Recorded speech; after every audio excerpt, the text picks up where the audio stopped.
இத்தனை வருஷமா யாருக்கும் தெரியாத இந்த ஐலாண்ட் திடீர்னு எப்படி இவ்வளோ பெரிய பேசும் பொருளாச்சு?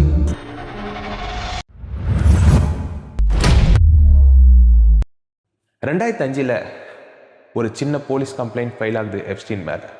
அந்த கேஸ் தான் ட்ரிகர் பாயிண்ட். மார்ச் 2005 ஃப்ளோரிடோ பேலம் பீச்சில் ஒரு 14 வயசு பொண்ணோட பேரண்ட்ஸ் லோக்கல் போலீஸ் ஸ்டேஷனில் ஒரு கம்ப்ளைண்ட் ஃபைல் பண்ணுறாங்க. அப்போது பாதிக்கப்பட்ட பொண்ணு சொன்னது, ராயல் பாலம் பீச் ஹைஸ்கூலில் கூட படிக்கிற கிளாஸ்மேட் பணக்கார வீட்டுக்கு போகணும்னு, அங்கே மசாஜ் பண்ணால் அதுக்கு $200-300 கிடைக்கும்னு சொல்லியிருக்கா. ஆனால் அங்கே நடந்ததே வேற. எப்ஸ்டீன் அந்த பொண்ணு ட்ரெஸ் இல்லாமல் வெறும் டவரில் மட்டும் கட்டிக்கிட்டு வர சொல்லியிருக்கான். அப்புறம் அந்த பொண்ணை பாலியல் துன்புறுத்தியிருக்கான். போலீஸ் ஃபர்ஸ்ட் விக்டம் கிட்ட வேற யாராவது எப்ஸ்டீனால் பாதிக்கப்பட்டவங்க தெரியுமான்னு கேட்கும்போது அந்த பொண்ணு 2 பொண்ணுங்களோட பேர் சொல்லிச்சு. அந்த 2 பொண்ணுங்க இன்னும் 2 பொண்ணுங்களோட பேரை சொன்னாங்க.